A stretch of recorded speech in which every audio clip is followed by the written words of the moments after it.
সকলকে good morning জানিয়ে নতুন আবার একটা ব্লগে আপনাদের সবাইকে স্বাগত। শ্লোক ট্যুর অ্যান্ড ট্রাভেলসের এবারের নতুন গন্তব্য হলো রাঁচি, নেতারহাট, পাত্রাতু ভ্যালি। 3 রাত্রি 4 দিনের এই ট্যুর। আমরা প্রথমেই 18,615 রাঁচি ক্রিয়াযোগা হাতিয়া ধরে পৌঁছে গেলাম রাঁচি। তো আমরা এই ফ্যামিলি সুন্দরভাবে এসি 3 টায়ারে ভ্রমণ করলাম। আমাদের সাথে ছিল সুমন্তদা। তো এবার রাত্রির হয়ে গেল, ডিনার ফিনার সেরে রাত্রির একটু সুন্দরভাবে ঘুম দিয়ে, কারণ সকাল থেকে অনেক কাজকর্ম আর প্রচুর দায়িত্ব, তার জন্য একটু ঘুমিয়ে নিলাম, যদিও ঘুমটা রাত্রিরে অনেক দেরিতে এসেছিল। আর এই যে আমাদের 3 মূর্তি, আশিসদা, অশোকদা আর রাজদীপ। আমরা পৌঁছে গেলাম রাঁচি হাতিয়া ধরে স্টেশনে, রাঁচি স্টেশনে। সেখান থেকে ফ্লাইওভার ধরে নেমে আজকে প্রথম সাইট সিন দশম, সীতা, হুড্রু, জোনা আর অন্য কয়েকটা সাইট সিন। তো এই আজকে ডে 1। আমাদের এসি গাড়ি ছিল, 26 সিটের ট্রাভেলার, আর বাবলুদা আমাদের ড্রাইভার ছিল। খুবই সুন্দর রাস্তা, একদম মনোমুগ্ধকর। এনজয় করুন আগে, পরে আবার ফিরে আসছি।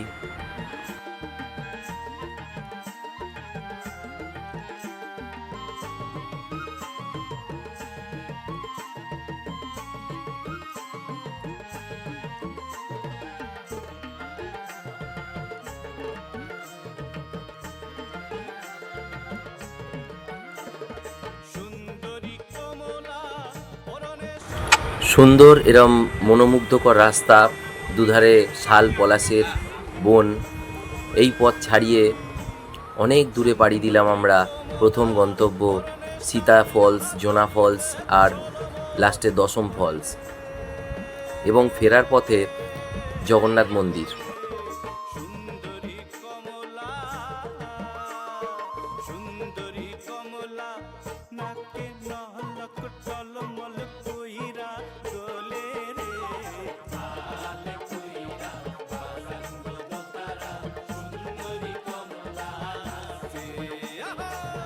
মোট 250টি সিঁড়ি ভেঙে আমরা নিচে সীতা ফলসে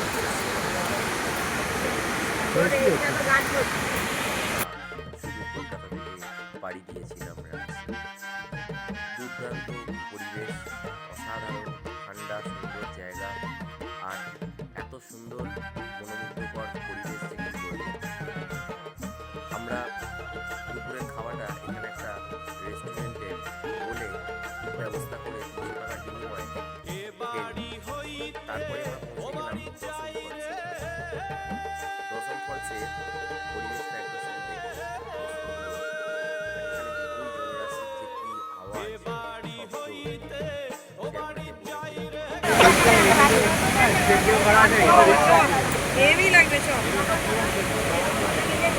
আকারে হয়ে সেটা বেরিয়ে যাচ্ছে, এত সুন্দর দেখবার মতো। এরা সত্যি আমাদের মুগ্ধ করেছে, প্রত্যেকে এটা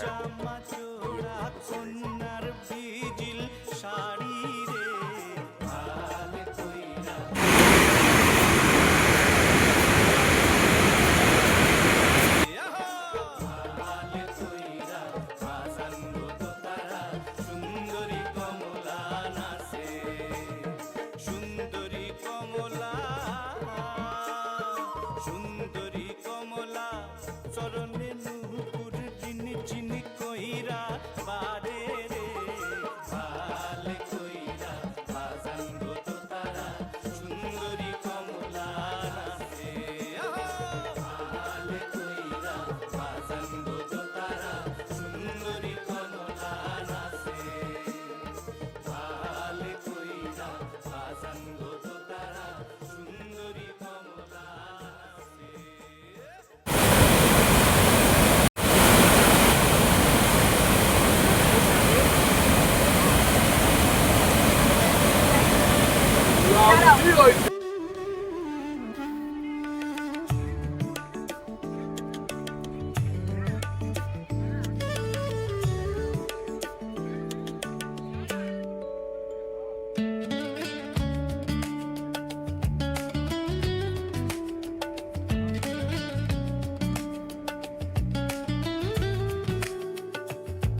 আজকে দ্বিতীয় দিন। আজকে আমাদের ছিল পুরোপুরি নিরামিষ রান্না। আমরা নিয়ে বেরিয়েছিলাম পোলাও এবং তার সাথে চিলি সোয়াবিন এবং নিরামিষ আলুর দম। এটা পুরোপুরি ভেজ ছিল। এই যে গোপালদা রান্না করছে, পোলাও এবং আলুর দম প্রত্যেকটি জিনিসই খুবই সুন্দর সুস্বাদু হয়েছিল। প্রত্যেকেই সেটার প্রশংসা করেছে। দ্বিতীয় দিন আমরা পাত্রাতু ভ্যালির উদ্দেশ্যে রওনা দিলাম। প্রথমেই যাব রাজরপ্পা। রাজরপ্পায় গিয়ে মা ছিন্নমস্তা দেবীর পুজো দিয়ে তারপর আমরা পৌঁছে যাব পাত্রাতু ভ্যালি ও পাত্রাতু ড্যাম। তো এই যে রাস্তা দেখতে পাচ্ছেন এঁকে বেঁকে একই পথ, সেই ছুটে চলেছি এক অজানার উদ্দেশ্যে। পৌঁছে যাব প্রথমে রাজরপ্পা। রাজরপ্পা প্রায় 75 কিলোমিটার রাস্তা আমরা অতিক্রম করে পৌঁছেছিলাম। রাস্তায় বিক্ষিপ্ত বৃষ্টিপাত পেয়েছি। এই নয় যে সবসময় বৃষ্টি, কিছু কিছু জায়গায় বৃষ্টি হয়েছে, কিছু কিছু জায়গায় হয়নি। তো আমরা পৌঁছে গেলাম। রাজরপ্পা যাওয়ার পথে এরকম একটা পোল পড়ে, ড্যাম পড়ে, তার পাশ দিয়ে যেতে হয়। আর আমাদের যিনি ড্রাইভার ছিলেন তিনি সুন্দরভাবেই চালিয়ে নিয়ে গেছেন আমাদের। তো এখানে রাস্তা এরকমই এঁকে মেকেই পুরো পথ যাওয়া, এবং রাস্তাটি খুবই সংকীর্ণ, ছোট্ট রাস্তা, ফলে খুবই মনোনিবেশ করে চালাতে হয় গাড়ি।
আকাশে নীল সীমানা নেমে এলো হাতের কাছে, দূরে নয় সে দূরে নয়, ধরা দিল মনের মাঝে।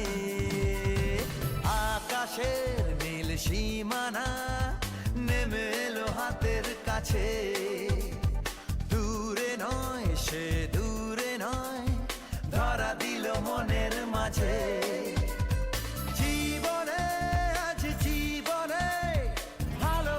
ঢেউ যে তোলে এই নীল সাগরের পারে, স্বপ্নেরা ডানা মেলে এই নীল সাগরের পারে, স্বপ্নেরা ডানা মেলে। ও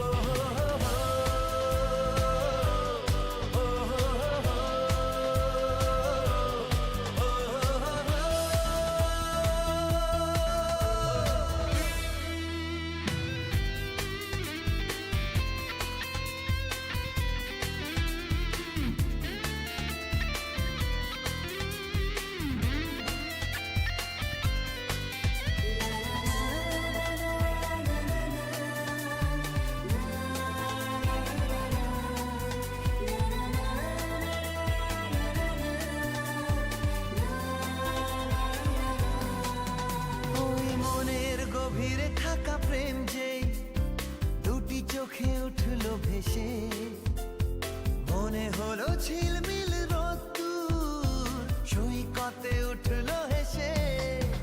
ওই মনের গভীরে থাকা প্রেম যেই দুটি চোখে উঠলো ভেসে, মনে হলো ঝিলমিল রোদ্দুর সৈকতে উঠলো হেসে।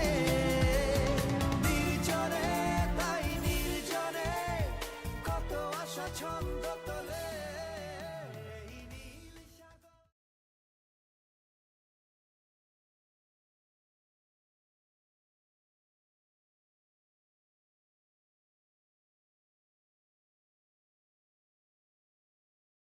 তো আমরা পাত্রাতু ড্যাম দেখে আমরা পাত্রাতু ভ্যালি, যেখান থেকে ওপরে জিগজ্যাগ রোড দেখা যায়, সেই আঁকাবাঁকা রাস্তা দেখার উদ্দেশ্যে ওপরে পাড়ি দিলাম।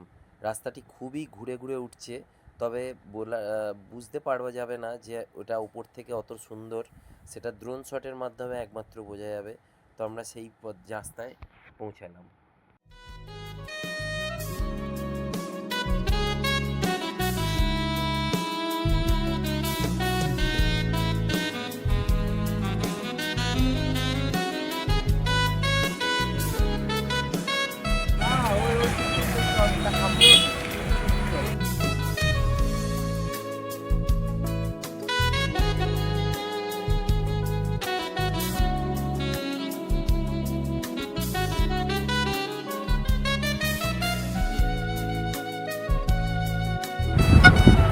পাত্রাতু ভ্যালি পেরিয়ে আমাদের লাস্ট গন্তব্য ছিল সেই mental hospital, Ranchi mental hospital, যেটা পাগলাগারদ নামে পরিচিত রাঁচিতে। সেটা আমরা লাস্টে গিয়ে পৌঁছলাম। প্রত্যেকের অনুরোধে সেখানে একবার দাঁড়ানো হলো। লাস্টে পৌঁছলাম রক গার্ডেনে পৌঁছে সন্ধেবেলা হয়ে গেল। যেহেতু আলোটা কম ছিল, সেহেতু আমরা সেদিন চলে এলাম। লাস্ট দিন, নেতারহাট যাওয়ার দিন সকালবেলা এরম টাটকা মাছের কালিয়া হবে বলে কিনতে বেরোলাম। সঙ্গে ছিল আশিসদা। যাই হোক, সেই খাবার খেয়ে আমরা চলে এলাম প্রভু জগন্নাথের মন্দির দর্শন করতে। প্রভু জগন্নাথের মন্দির দর্শন করে দেখে নিলাম রাঁচি স্টেডিয়াম, যেটি সবাই দেখতে চেয়েছিল। রাঁচি স্টেডিয়াম, যদিও ভেতরে ঢোকার অনুমতি ছিল না, বাইরে থেকেই কিছুটা দর্শন করে নিলাম, করে তারপরে এগিয়ে গেলাম। नहीं काट के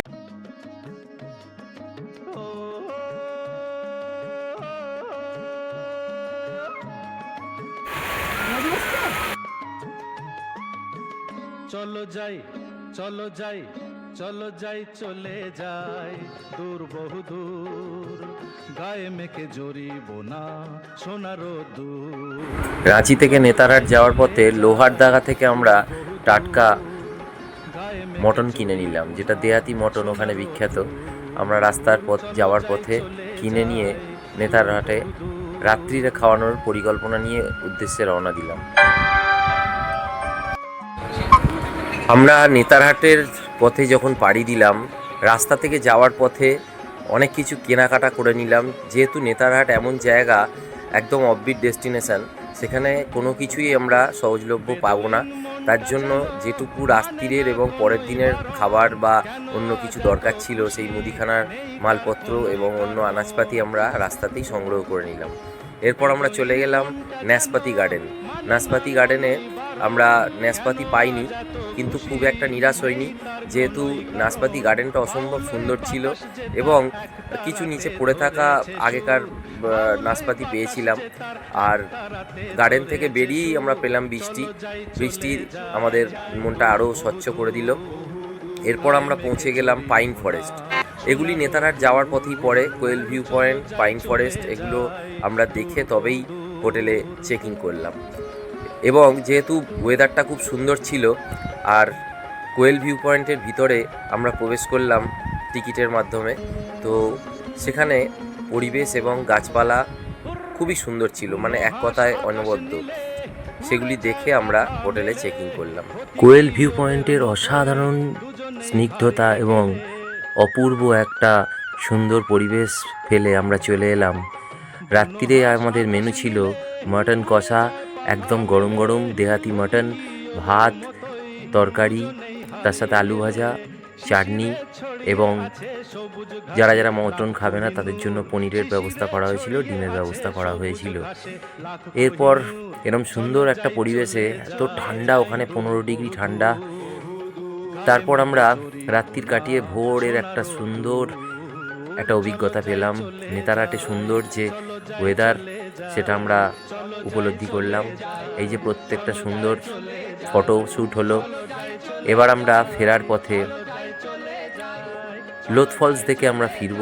সকালবেলা সেই বহু অপেক্ষার যেটা অবসান, লোথ ফলস দেখার পথে আমরা গেলাম। প্রায় 70 কিলোমিটারের কাছাকাছি পথ, অসম্ভব সুন্দর পথ, মেঠো পথ, এবং চারদিকে ধানের ক্ষেত, ভুট্টার ক্ষেত, বিশেষ করে ভুট্টা প্রতিটি বাড়িতে এটা পালন করা হয়। এরপর আমরা লোথ ফলসের দিকে পৌঁছালাম। অনেকটাই রাস্তা, এঁকে বেঁকে রাস্তা যাওয়া এবং সুন্দর একটা পরিবেশ, চারদিকে পাহাড় আর পাহাড়, আর ভ্যালিগুলো খুব সুন্দর, দেখবার মতো উপত্যকাগুলো যেন আঁকা জায়গা, এত সুন্দর। এই বহু অপেক্ষার পর আমরা সেই জায়গায় পৌঁছে গেলাম। লোথ ফলস ঢুকতে আমাদের এন্ট্রি লেগেছিল 100 টাকা করে। এই যে অপূর্ব মায়া, শহরের মায়া ত্যাগ করে এই পাহাড়ের কোলে আমরা চলে এসেছি। মানে শুধু যেখানে যেখানে যাচ্ছি সেখানেই এরম সুন্দর পাহাড়ের অভিজ্ঞতা পাচ্ছি। চারদিকে পাহাড়ে মোড়া, গাছগুলো এত সুন্দর। প্রত্যেকে সকালবেলা উঠে তাড়াতাড়ি ঘুম থেকে উঠে পড়েছিল, তাই একটু ঘুমিয়ে নিচ্ছিল, কেউ কেউ একটু বিশ্রাম নিয়ে নিচ্ছিল। নিয়ে তারপর আমরা এরম আঁকা বাঁকা পথ ধরে ধরে এগোতে থাকলাম। এরপর চলে এলাম লোথ ফলস। প্রায় 750 সিঁড়ি, 750 সিঁড়ি ভেঙে আমরা ওপরে উঠলাম, অনেকটাই ওপরে, এবং দেখবার মতো জায়গা। ওই জায়গাটা আমরা গিয়ে পৌঁছবো, কতটা তাহলে বুঝতে পারছেন। গিয়ে এই যে টুম্পা হাঁটছে, আমরা প্রত্যেকে হেঁটে হেঁটে ওপরে উঠলাম। যারা বয়স্ক তারা উঠতে পারেনি, কিন্তু লোথ ফলস দেখার জন্য যারা গেছিলেন তারা প্রত্যেকেই উঠেছে। সিঁড়ি ধরে ধরে উঠছিলাম, মাঝে মাঝে দেখা মিলছিল জমরাল সোঁয়াপোকার, খুবই ভয় লাগছিল, অনেকে রেলিংয়ে হাত দিতে ভয় পাচ্ছিল। এই যে ওপর থেকে ঝর্ণাটা পড়ছে, এর কাছাকাছি আমরা যেতে পেরেছিলাম। ক্লাইম্বিং করে ওপরে উঠেছিলাম আমরা। এত সুন্দর মায়াময় ঝর্ণা সত্যি আগে আমি দেখিনি, এই রূপে সত্যি আমরা মুগ্ধ। বহু যুগ যুগান্ত ধরে এরমভাবেই এই জলস্রোত এবং এই পুরো জায়গাটার কাছে আমরা গেছিলাম। ফেরার পথে দু একজন অসুস্থ হয়ে যাওয়ার দরুন আমরা একটু চুপচাপ হয়ে গেছিলাম, কিন্তু এই রাস্তা আমাদেরকে কখনো নিরাশ করেনি। দুধারে সবুজ মেঠো ধান জমি এবং একাধারে উপত্যকা, এত সুন্দর উপত্যকা আমরা সত্যি আগে কখনো দেখিনি। মনে হচ্ছিল এটা অন্য জায়গায় চলে গেছি। শহর থেকে অনেক দূরে এসে বেশ কটা দিন কাটিয়ে বেশ ভালোই লাগলো। স্লোক ট্যুর ট্রাভেলসের সাথে আপনারা এসেছেন, আপনাদের অনেক ধন্যবাদ, অনেক অনেক শুভেচ্ছা অভিনন্দন। আগামী দিনে আমার সাথে এইভাবেই হাত ধরে পথ হাঁটছি।